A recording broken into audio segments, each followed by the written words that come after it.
The pawn shop receipt was never the scandal. The date on the pawn shop receipt was the scandal. And nobody, not the blogs, not the reaction channels, not the so-called hip-hop journalists who get paid to notice these things, nobody stopped long enough to look at what was signed on that piece of paper on November 6th, because if they had, the entire narrative that Papoose has been selling for the last 15 years would have collapsed in a single afternoon. But I looked. And what I am about to walk you through is not a rumor, it is not a reach, it is not a think piece cooked up in the comment section. This is a documented, dated, receipt-in-hand situation that connects Remy Ma's stolen jewelry to Papoose's daughter's birthday to an $8 million Claressa Shields deal that this man had not even closed yet. And once you see how those three things sit on the same timeline, you're going to understand why Remy finally, after all of these years, decided that enough was enough. And I need Claressa Shields herself to be paying attention right now, because everything I am about to break down for you is the exact same movie she is currently starring in. She just does not know she is the sequel yet. What everybody thinks they saw when this story first broke was a woman airing out a bad husband on the internet. What was actually happening was a woman quietly, methodically, dropping receipts on a 15-year financial exploitation scheme that the entire culture had been trained to call black love. And the pawn shop receipt is not the story. The pawn shop receipt is the door. And on the other side of that door is a business pattern, a predatory pattern that reaches from Brooklyn all the way to Flint, Michigan, and touches every dollar this man has ever pretended to earn. We are getting to the birthday. We are getting to the 8 million. We are getting to why the divorce is stalled. Stay with me. Drop your thoughts in the comments, hit like, and subscribe. Let's get into it. Now let me set the stage properly, because if you are just tuning in and you have not been keeping up with everything that has unraveled over the last few months in the Papoose and Remy Ma situation, you need the full picture. Because the surface version of this story and the actual version of this story are two completely different animals. On the surface, what the public was fed for over a decade was a fairy tale. The loyal husband. The one who held her down while she was upstate. The dedicated father to the blended family. The manager who guided her career after she came home. Papoose sold that image so hard, and Remy, to her credit or maybe to her detriment, allowed that image to be sold because she believed in the marriage. She believed she had a partner. She believed the sacrifices he claimed he made were real sacrifices. And the culture ate it up. Every interview, every red carpet, every social media post was carefully curated to reinforce the same message, that Papoose was the standard, that he was the blueprint, that any woman who did not have a Papoose was missing out on something rare and precious. And I am telling you right now, that entire narrative was manufactured. It was engineered. It was a marketing campaign, and Remy Ma's brand, her money, and her celebrity were the budget. The truth, which is now spilling out in real time through her own words, through leaked receipts, through the testimony of people who were once close to both of them, is that Papoose has been running a decades-long exploitation of his wife's success. He has never had a real, sustained, income-generating career of his own. He has been calling himself the $1.5 million man for the better part of 15 years, which if you actually do the math on inflation and time value, is one of the saddest financial brags in modern rap history. He has been living off her bag, managing her career for a percentage, taking 20% off the top of her checks while she was still paying every single bill in the household, and simultaneously, we are now learning, allegedly stepping outside of the marriage with multiple women, one of whom happens to be the current heavyweight boxing champion of the world. The stakes here are not just personal. This is not just a messy celebrity divorce. This is a case study in how a specific type of predatory man operates inside the entertainment industry, how he attaches himself to a rising star, how he inserts himself into the business structure, how he builds his public persona entirely on her back, and how, when the well finally runs dry, he immediately looks for the next successful woman to attach to.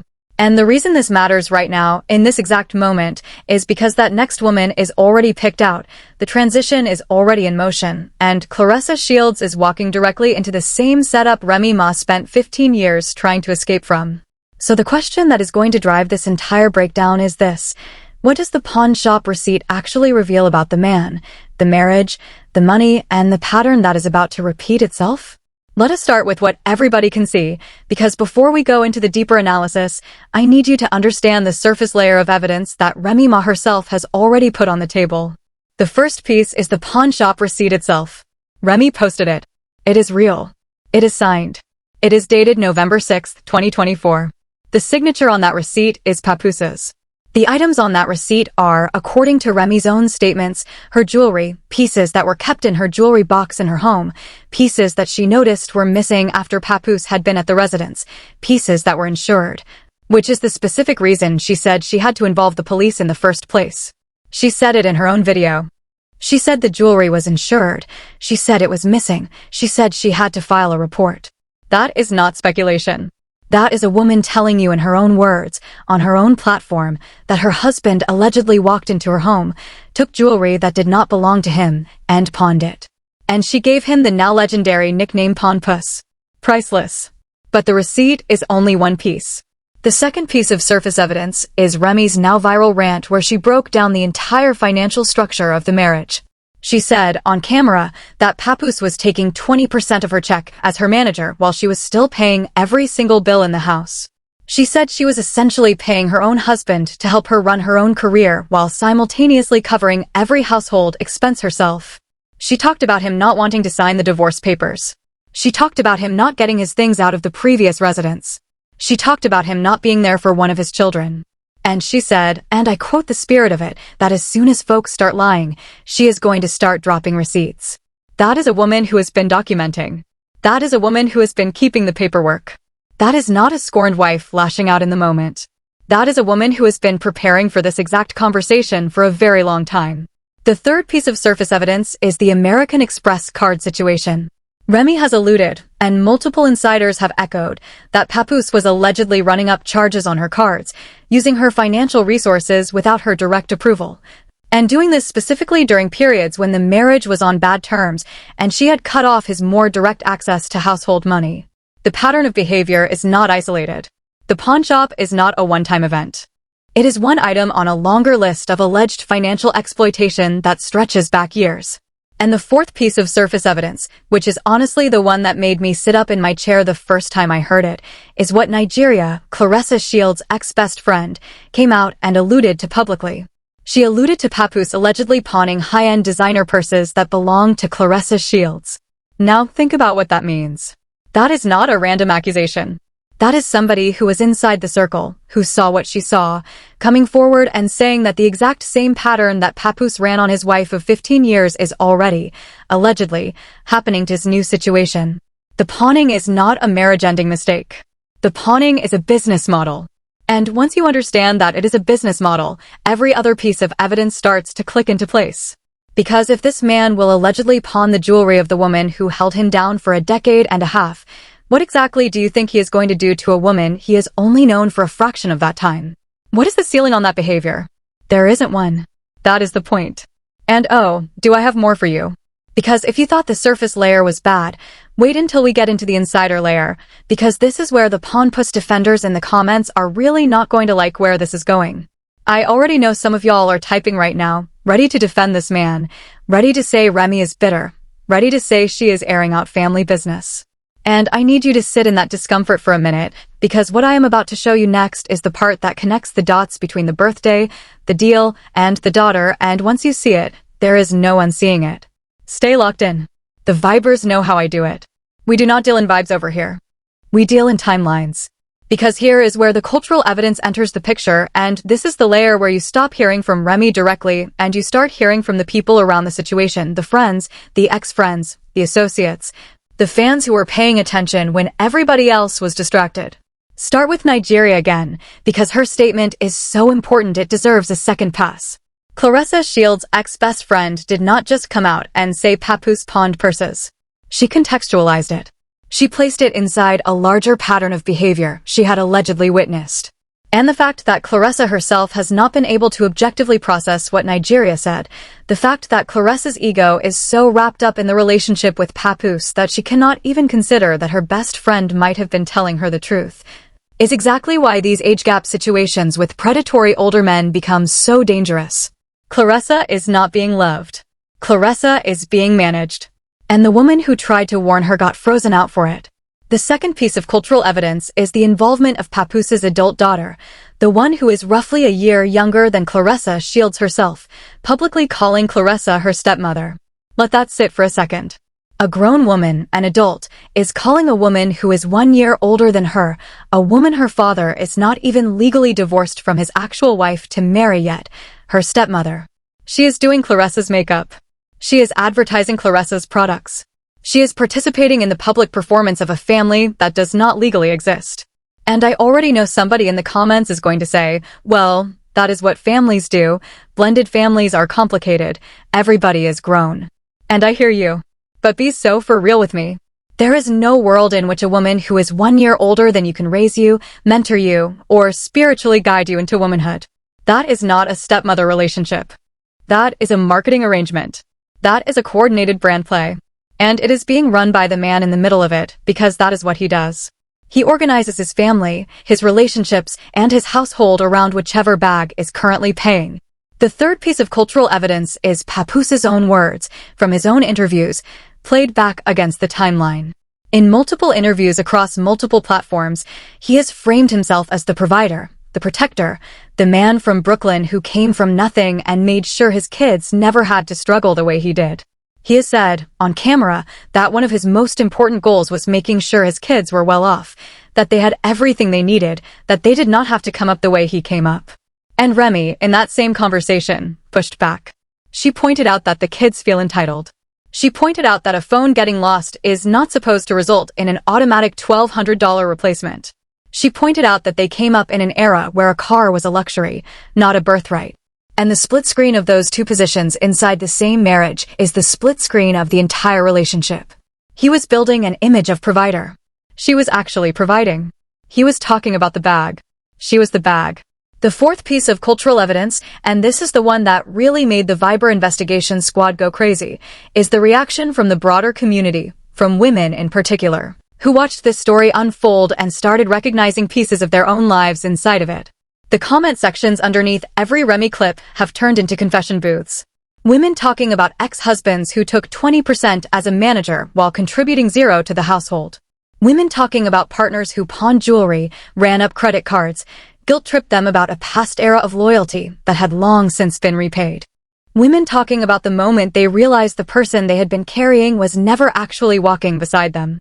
That cultural resonance is why this story is not going away. This is not a celebrity spat that will die in a news cycle.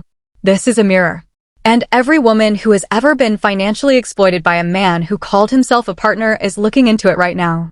Now I want to acknowledge the counterargument because I do not want to be one of these commentators who refuses to engage with the other side. Some people are saying, well, maybe Papoose really did contribute. Maybe he did hold her down during the years she was locked up. Maybe there's more to the story than Remy is showing us. And I want to give that its full weight. Yes, he was present during her incarceration. Yes, he was publicly loyal during that period. Yes, that counts for something. But loyalty during a defined period of time does not become a lifetime credit card. It does not entitle a man to 20% of every check for the rest of the marriage. It does not justify allegedly pawning jewelry from the woman you claim you held down.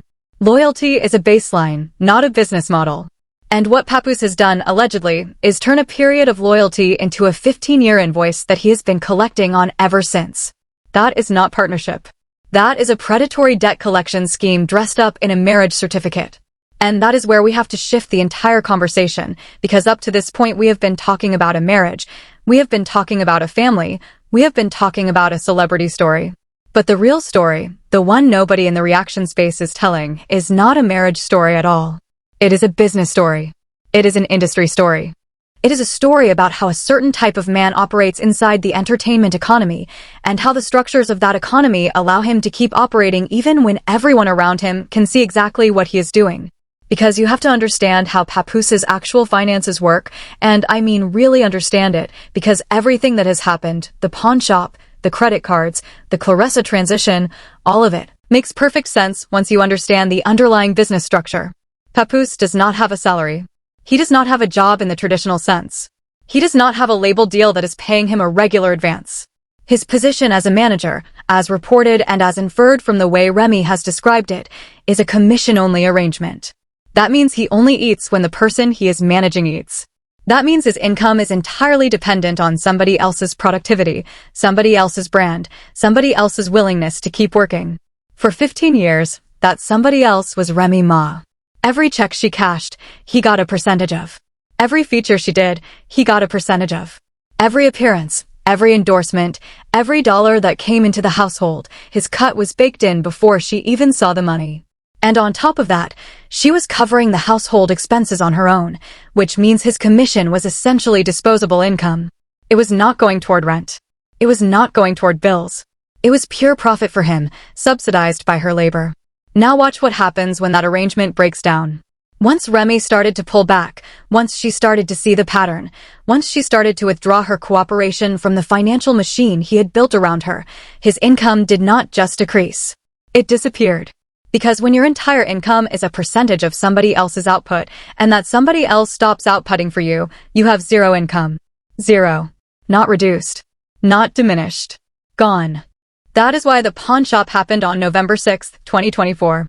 That is why the credit cards were allegedly being run up. That is why the desperation was setting in. Because a man whose entire business model depends on riding a woman's success, when that woman finally gets off the ride, is a man who has no business model at all. And that is the first systemic angle. His financial structure was never independent. It was always parasitic. And the parasite does not survive when the host stops feeding it. The second systemic angle is the Claressa Shields transition, because this is not a random love story. This is not a man who fell out of love with one woman and into love with another. This is a business pivot dressed up as a romance. Reports have circulated, and industry insiders have alluded to, an $8 million deal in Claressa's orbit that Papoose was positioning himself to take a cut of as her de facto manager and partner. Now let us do the math on this. If Papoose's income is entirely commission-based, and his primary commission source is drying up because his wife is exiting the arrangement, he needs a new host. He needs a new productive party whose output he can attach a percentage to, and who happens to be walking into the biggest earning years of her career right at that exact moment. Claressa Shields. Undisputed world champion. In demand across boxing, media, endorsements, and now a major deal that puts $8 million on the table. If Papoose can insert himself into that structure the way he inserted himself into Remy's, even a modest percentage of Claressa's earnings replaces his lost Remy income entirely. That is not a coincidence. That is a business plan. And the timing, the fact that the divorce paperwork only got moving after Remy exposed him publicly, the fact that he had not yet solidified anything with Claressa publicly at the time of the pawn shop receipt, the fact that everything crystallized around him in the weeks and months after, that is not the timeline of a man in love. That is the timeline of a man in transition, scrambling to lock in the new revenue stream before the old one fully collapsed. The third systemic angle is the image economy, and this is the layer most people miss entirely. Papoose's entire brand, the Black Love brand, the Loyal Husband brand, the Provider brand, was not just personal vanity. It was infrastructure. It was the reason he was invited onto podcasts. It was the reason he was booked on panels. It was the reason he was positioned as a voice on relationships and manhood in hip-hop media. Every ounce of his public credibility was borrowed against his marriage to Remy Ma. The marriage was his collateral. The marriage was his platform. And the moment the marriage went public as a scam, every piece of infrastructure he had built on top of it started to crack. That is why he needs the Claressa relationship to be public. That is why the family is being publicly integrated. That is why the daughter is calling Claressa her stepmother on social media. He is rebuilding the same image machine, brick by brick, with a new woman as the foundation. And he is doing it in broad daylight because he is betting that the culture has a short memory and that a new love story will overwrite the old exploitation story. He is not wrong to make that bet. He is just wrong to make it in front of somebody like me who watches the timelines. The system works because most people do not track dates. I track dates. That is the entire difference. And that brings us to the truth bomb, because everything I have walked you through, the pawn shop, the receipt, the 20%, the credit cards, the deal, the daughter, the timeline, all of it collapses into one single, undeniable revelation once you put the November 6th date under a microscope. November 6, 2024 is not a random Wednesday. November 6th is his daughter's birthday. Chanel. Deja Mackey. His grown daughter, an adult woman, whose birthday he was allegedly financing by pawning his wife's jewelry. Read that back to yourself. Slowly. He allegedly walked into his wife's home. He allegedly took jewelry out of her jewelry box. He allegedly drove to a pawn shop. He allegedly signed his own name on the receipt on November 6, 2024. All to fund the lifestyle of an adult daughter he had spent years publicly bragging about giving everything to. The entitlement he built into those kids, the lifestyle he thrust upon them, the standard of living he could never actually afford on his own dime. The entire performance had to be maintained even on her birthday, especially on her birthday. And there was no money coming in from his own pockets to maintain it, so he took from the person he had already been taking from for a decade and a half. The pawn shop receipt is not the story of a bad husband.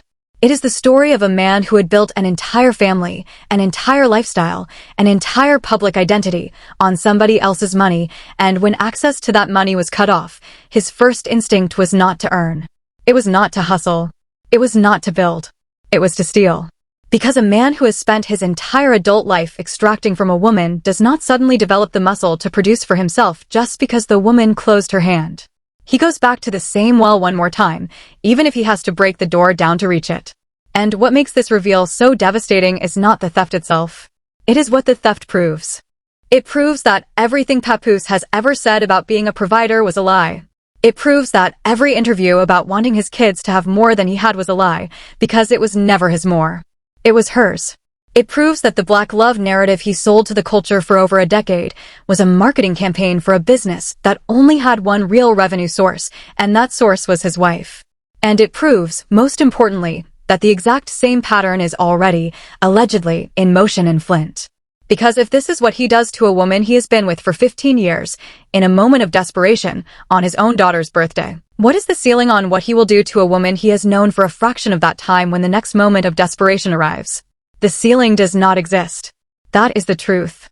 And here is where the story turns, because for all the ugliness of what has been revealed, the person who is coming out of this with her integrity, her intelligence, and her long game intact is Remy Ma.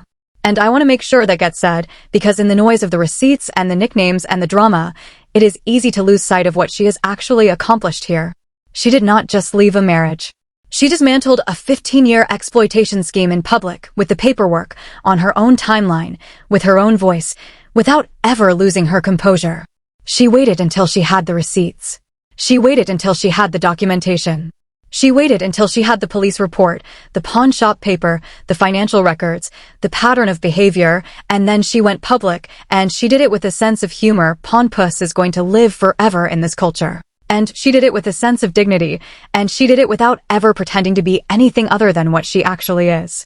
A woman who was quietly, carefully, and completely done. That is what winning looks like.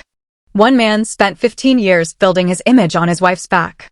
The other person, the wife herself, spent 15 years building an actual career, an actual catalog, and an actual receipt file that would let her walk away clean when the time came. He was performing a life. She was living one. And now, on the other side of the exposure, she is still Remy Ma. She is still one of the most respected women in the culture.